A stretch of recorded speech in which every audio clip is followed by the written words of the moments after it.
Praise the lord. Shalom అందరికీ. మత్తయి సువార్త 6వ అధ్యాయంలో ఒక ప్రార్థన యేసుప్రభు మనకు నేర్పించున్నాడు.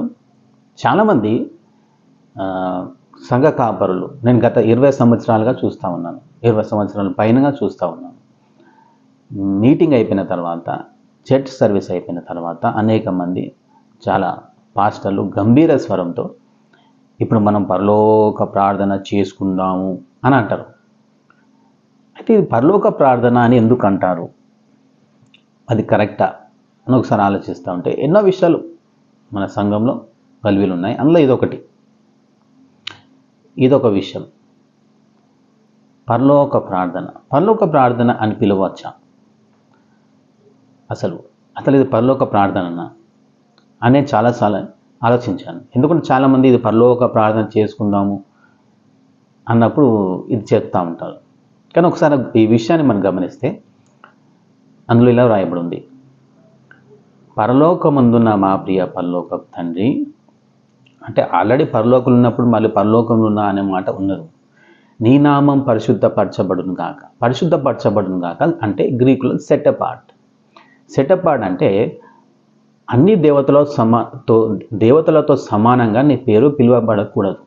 నేను ప్రత్యేకంగా పిలవాలి, ప్రత్యేకపరచడం. పరలోకంలో ఇంకొక దేవత పేరు ఉండదు, ఒకే దేవుని ఆరాధిస్తారు. సో మళ్ళీ అక్కడ మీ నామం పరిశుద్ధపరచబడును గాక అనే మాట అక్కడ ఉండదు. మీ రాజ్యం వచ్చును గాక అనే మాట పరలోకంలో పలుకరు.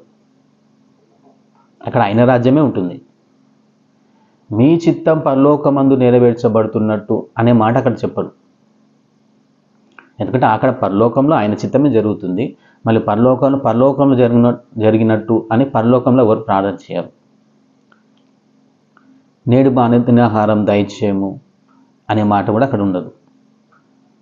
మా రుణస్థులను క్షమించిన ప్రకారం అనే మాట కూడా అక్కడ ఉండదు. ఎందుకంటే ఆల్రెడీ క్షమించిన వారే అక్కడ ఉంటారు. శోధనలకు తేక దుష్టు నుంచి, వాడి కీడు నుంచి, ఎందుకంటే అక్కడ దుష్టుడు ఉండడు, అక్కడ దుష్టుడు పనిచేయడు. కాబట్టి పరలోకంలో ఈ ప్రార్థన చేయరు. సో ఇలాంటి ఎన్నో విషయాలు మన క్రైస్తవ సమాజం జరుగుతూ ఉంటాయి. అది పరలోక ప్రార్థన అని పిలవడం చాలా తప్పు.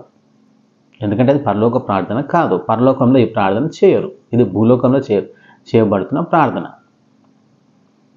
అలాగే ఇంకెన్నో విషయాలు ఉంటాయి. ఉదాహరణకి పౌలు గారు పత్రికలు రాసి ఇది మీ సంఘంలో, మీ ఉన్న కాంగ్రిగేషన్ మధ్యలో ఇది చదివి వినిపించండి అందరికీ అని చెప్పాడు. కానీ ఏ సంఘంలో కూడా పత్రికలను చదవడం నేను ఇప్పుడు దాకా చూడలేదు. కానీ కీర్తనలు చదువుతూ ఉంటారు. కీర్తనలు చదవడం కాదు, కీర్తనలు అంటే పాటలు. అవి పాటలు పాడాలి, కానీ కీర్తన గ్రంథం మార్చి ఒక్కొక్కటి చదువుకుందాం అని అంటూ ఉంటారు. కీర్తనల గ్రంథం చదువుకోవడానికి కాదు, అది పాటలు రాసి పాడడానికి. కానీ పత్రికలు అనేది సంఘంలో చదివి వినిపించాలి. కానీ పత్రికలు ఎప్పుడు కూడా చదవడం వినిపించడం అనేది నేనైతే గమనించలేదు. ఒక మీ సంఘంలో జరిగితే చాలా మంచిది. సో మనం పరలోక ప్రార్థన అని పిలవడం తప్పు. Praise the lord.